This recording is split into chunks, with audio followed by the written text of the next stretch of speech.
She walked back and forth across the floor, her heels clicking against the wood. Finally, she stopped. Why don't we decide on one person to sacrifice? Sacrifice? Well, perhaps that's a bit of a harsh word, but yes. You've all figured it out by now, haven't you? We can't all make it through those doors. If we split into 2 teams of 4 and 3 people respectively, then 3 people will be left behind. If we split into 2 teams of 5 and 2 people respectively, then 2 people will be left behind. But if we split into 2 groups of 3 and leave 1 person out, then only 1 person will be left behind. Leaving behind 3 people with 2 teams of 4 and 3? Not sure, she was right. Ja, also in dem Fall, man könnte jetzt ein Rechenbeispiel so ungefähr machen und alle Möglichkeiten durchgehen, aber sie hat in der Tat recht. Es ist so, egal welche Kombination man durchgeht, es ist genauso, wie sie es sagt. It wasn't pleasant, but she was right. There wasn't any way that the numbers worked out. If one group was 4, the other group would always have a digital root that didn't match a door. When 7 spoke, his voice was stripped. Then, you're saying we gotta decide who's gonna stay behind? Yes, we do. Given our circumstances, it's logically and morally the best solution. If the other 6 are to survive, then 1 person has to sacrifice themselves.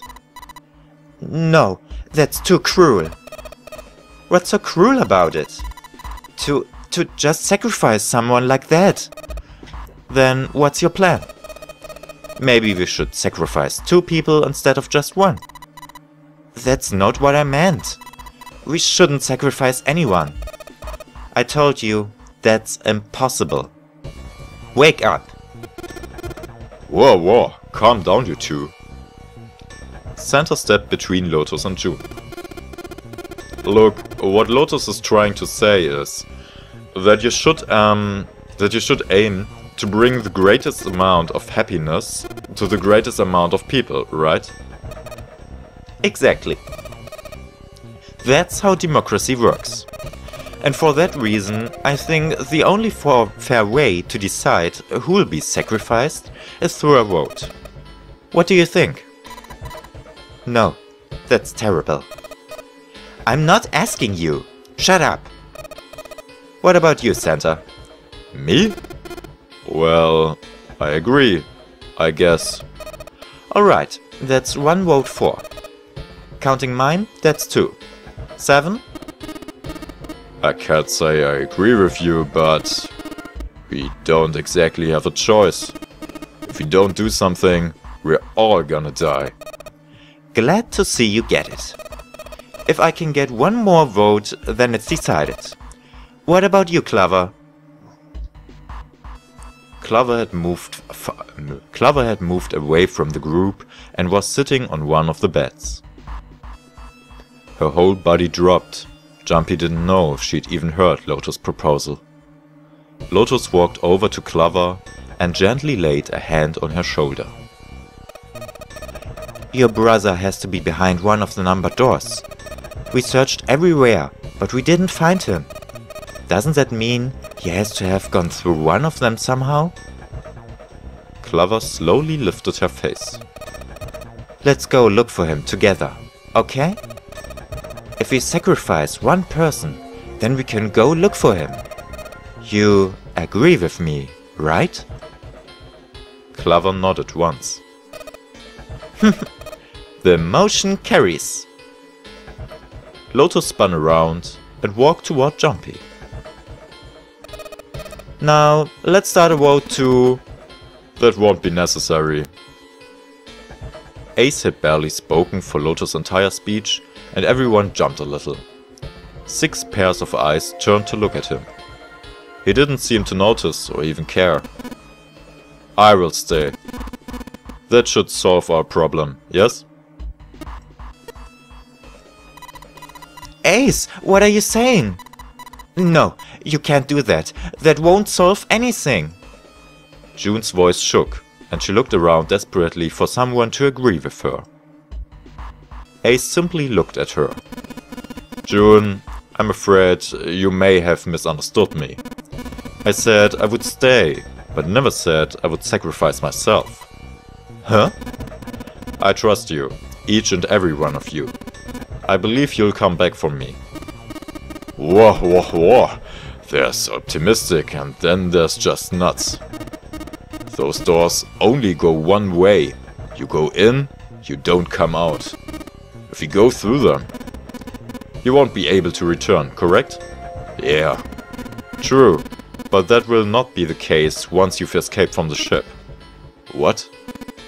Please, I beg you, once you've escaped, come back and rescue me. Ideally, within the time limit Zero has given us. No, that's ridiculous! There's no way we could get back in time! Finally, Jumpy could hold his tongue no longer. We've only got 5, doch, 5, genau, nicht 4. 5? Ja, ich hab's richtig gemacht, woo! We've only got 5 hours left! We don't even know where the hell we are! How on earth are we gonna find someone to come and rescue you? Then perhaps you would prefer to stay instead of me? Or perhaps you would be willing to leave June behind? Ace's voice was dignified and without a hint of cruelty or malice. Jumpy had no rebuttal. You see? There's no other choice. Then I see we've come to our conclusion. Go on. Don't worry yourselves about me.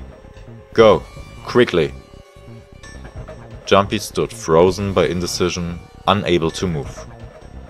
June bit her lips so hard that Jumpy feared she would break the skin. Santa stood against the wall, calm and aloof. Seven tore his beanie from his head and turned it over anxiously in his hands. Only Clover stared at Ace with an expression Jumpy was unable to decipher. Lotus' attitude, however, was different from the others. Good, let's accept his kind offer then. She smiled, her eyes bright. Ace answered with a smile of his own. Good, I think this is the best for me. Perhaps I'll be able to take a nap. Perhaps it's my age, but I get tired so easily these days. As he spoke, Ace lowered himself down to the floor next to one of the beds. From somewhere deep in the ship, Jumpy suddenly heard the screeching of metal on metal. It was almost as if the ship were screaming. Would it really hold until their time limit was up? Already D-Deck was flooded. In the sudden silence, the only sound was the sad metal wail of the ship. Unsurprisingly, it was Lotus who spoke first. Well, what are you waiting for? We're wasting time. Why don't we hurry it up? As if a spell had been broken, the others all began to talk at once. You're right, we should get going. That's all we can do right now. 7. Seriously, honestly, I was getting kinda sick of listening to you guys talk. You too, Santa? I have to find my brother. Wait, all of you, let's just calm down and think about this. There has to be a way to get everyone out. There has to be. Right, Jumpy? Say something. Yeah, let's think. There's gotta be another way. His words sounded hollow and fake. Fine. Forget about it. I'll figure it out on my own. She spun around and ran toward Ace. He had slumped down next to the bed when June grabbed his arm and pulled. Come on, Ace. Please stand up. You can't give up yet. We just have to sit down together and think about this. We'll figure out a way that we can all get out of here. Then it happened. Ace fell forward. He slumped over onto the wooden floor, his body folded in half like a boxer out cold. Ace! June cried out and dropped to her knees beside him. She put her arm around his neck and did her best to lift him up. What happened, Ace? Say something. Say something. She shook him, frantically. His eyes fluttered open. I'm all right. His voice was weak and slightly slurred. How are you? Fine. This... He held out his left arm and slowly opened his hand. In it was a syringe and a small vial. The vial was empty. It had only recently been emptied. A few drops clung to the sides. There was a label taped to the side of the container. It read Soporil Beta. Soporil Beta? Jumpy had no idea what it meant or what kind of medicine it might be. Did you use this? Yes. It's just anesthetic. I'll be fine. Anesthetic? I found it. Earlier. While we were searching the hospital rooms. I thought it might be useful. Later. I didn't think I'd be using it on myself. Why did you do this? Didn't I tell you? I'd like to take a nap. I really am very tired. Jumpy knew that wasn't why he'd done it. Ace had injected himself with anesthetic to forestall Jumpy and June's attempts to bring him along. If he couldn't move, there was nothing they could do. He'd injected himself so that they would be forced to leave him behind. Ace. Is there something you want to say? I'd just like to sleep. A little. Could you keep it down? No. Don't, Ace. Don't fall asleep. You feel warm. So comfortable. I think I'll have a nice dream. Ace's eyelids dropped further and further, almost as though he were dying. Ace! Ace! She shook his shoulder again and again, but this time he didn't respond. Only the gentle rising and falling of his chest told them he was alive. Jumpy was relieved to see he was, in fact, still breathing. Whew. He lifted Ace up off the floor and laid him on the bed he'd been leaning against. When Jumpy turned around, Lotus gave him a look of pity. Well, we really don't have a choice now. We can't let a sacrifice go to waste, right? She wasn't feeling any remorse, Jumpy was sure of that. Still, he held no grounds upon which to oppose her. It felt wrong, but he had to agree. Then suddenly Santa spoke. Yeah, but we are not done choosing yet, are we?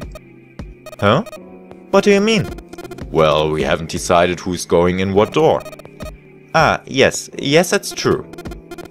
Well, enough of the screwing around. Let's decide. You first, Lotus. Which door do you want?